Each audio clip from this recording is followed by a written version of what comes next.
لەو شوێنەی دوو کوڕ و دوو برایەکەی لێ گول لە باران کران مێزێکی بچووکی دانا و ئەو کەلوپەلانەی لەسەر دەفرۆشێت. یحیە قاسم دوو برای پۆلیس بوون، دوو کوڕەکەشی هونەرمەند بوون. تیرۆریستانی داعش لە ساڵی 2014 دوای 20 ڕۆژ لە دەست بە سەرداگرتنی مووسڵ ئەوانی دەستگیر کرد و گول لە بارانی کردن. داعش 4 کەسی لە ئێمە کوشت.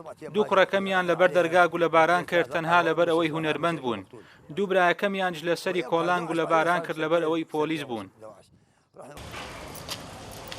بەپێی دوایین ئاماری بەڕێوەبەرایەتی دەستگای شەهیدان لە پارێزگای نینەوە 22,000 کەس ناوەکانیان تۆمار کراوە.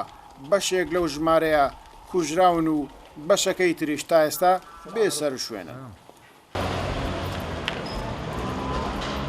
لە دوای ئازادکردنەوەی مووسڵ حکومەتی عێراق بەڵێنی بە خەڵکی ئەم شارەدا زیان لێکەوتوان قەرەبۆ دەکەنەوە و موچەی ماگانەش بۆ کەسوکاری شەهیدان دەبڕنەوە. بەڵام نزیکەی 4 ساڵ تێپەڕیوە تا ئێستا هیچ لە بەڵێنەکان جێبەجێ نەکراوە.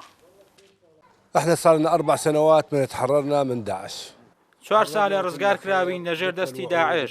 تا ئێستا هەر بەڵێنمان پێ دەدەن قەرەبوومان بکەنەوە بەڵام هیچیان بۆ نەکردووین. لكن 4 سنوات شنو اللي شفناه؟ الجثث موجودة. بەڕێوەبەری دەستگای شەهیدان دەڵێت تا ئێستا ناوی 22,000 قوربانیان بەدەست گەیشتووە. بەڵام بەهۆی کەمی فەرمانبەرەوە لە دەستگایەکەیان نەیانتوانیوە مامەڵەکان تەواو بکەن. محافظة النينوى نحن شكلنا أكثر من لە پارێزگای نیناوە سێ لیژنەمان پێکەناوە تاوەکو ئێستا ناوی 22,000 کوژرا و بێسەر شوێنبوانیان تۆمار کردووە. بەڵام بەهۆی ئەو کێشە و گرفتانەی داهاتنە بەردەم حکومەت نەمانتوانیوە کە سوکاری قوربانیان قەرەبوو بکەینەوە. إلى إمكانات من قبل السادة المحافظين. نزیکەی 4 ساڵ بەسەر ئازادکردنەوەی مووسڵ تێدەپەڕێت.